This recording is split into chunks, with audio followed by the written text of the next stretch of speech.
Welcome back to THFE Productions. Today we're going to be continuing our coverage of Rome 2 Total War. So this comes in the wake of a big news announcement, and that's the fact that the game is going to be released on September 3rd, 2013. So that's awesome. It's much closer than I thought it would be. Anyways, this game also is going to include a large number of factions, and they recently announced the Greek Culture Pack. So, upon release we're going to get Pontus for free, and if you pre-order this game you get this faction pack for free. It's going to include Athens, Epirus, and Sparta. These are going to be great playable factions. I look forward to playing them. They look awesome. So let's get started. Athens, knowledge, wisdom, prosperity.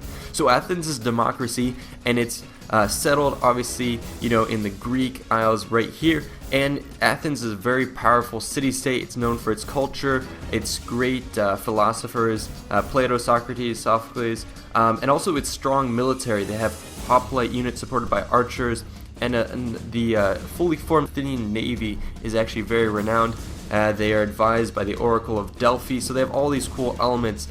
In this point in time, the Greek city-states have waned a bit. They've been conquered by Philip of Macedon and Alexander. So what you're going to do is when you take control of these Greek city-states, you're going to want to rebuild them.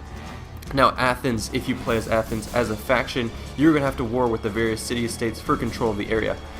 You're going to benefit from a rich classical heritage, which makes it easier to convert others to the Athenian way of life. You also get a strong naval tradition, so your fleet has the upper hand, but the downside being that your land units are less developed, although you will have the sturdy and strong phalanx. The next faction is going to be Epirus, growth, legacy, command. Epirus is predominantly in the middle of Greece, and it's made up of a number of small villages, and it doesn't consist of the large city-states that you would see in southern Greece, but Epirus is nonetheless very renowned, especially for Pyrrhus of Epirus, the king who was able to lead warriors against the Romans and defeat them in a number of costly battles, and he is known for the Pyrrhic victory. That's where the term comes from. So they're going to have Epirus, that is going to have a very strong, of course, military modeled after the Alexandrian system. So he's going to have a lot of pikemen, archers, peltas, cavalry, and in addition to that, you're going to have access to war elephants. So that's going to be very cool. You're going to be able to recruit a lot of mercenaries. Now, as a faction, Epirus is going to benefit from its great commanders. It's also going to have the admirals and generals are going to be, they're going to be able to have a greater command aura in a battle. And as a nation centered around villages rather than the city, they also gain increased income from smaller settlements.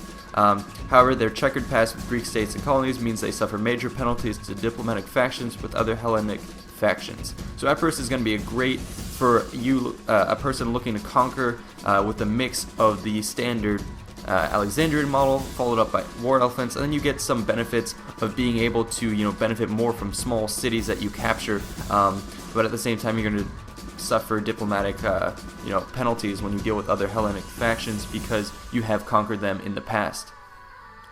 Now we come to Sparta. Discipline, glory, conquest. Now there's not much to say about Sparta. I'm sure you guys are already well learned about these legendary warriors, and now you're going to be able to play as Sparta, so that is awesome. So the Spartan city-state is basically drilled and raised in the way of war. They're going to be elite soldiers, strong troops. The main bulk of Sparta is going to be composed of the Spartiates, which are the citizens, the Perikoi, which are a class of free non-citizen merchants and traders, and then the Helots, which are a slave class of agricultural laborers who will assist the Lacedaemon. So playing as Sparta, you will have obviously champions and elite warriors and soldiers, and you can see here just the cool soldiers. Now in previous Rome, you were able to play as a Greek city-states, and you could conquer Sparta, and you could have Spartan troops, but it was only one unit of Spartans, and here obviously you'll have an entire faction dedicated to Sparta and what they can do. So I would recommend that you guys download this game or pre-order it as soon as possible in order to get this map pack for free, because obviously I'm sure a lot of you are looking forward to playing as Sparta and reliving the legendary standard of 300 and expanding your empire to conquer the whole Mediterranean, leading these scarlet-clad troops onwards to more victories. Anyways, this has been Oakley Highdef with THFE Productions. Check out our other videos where we talk about all the other aspects of the Total War series and what to expect. We'll continue our coverage. See you guys out there. Peace out.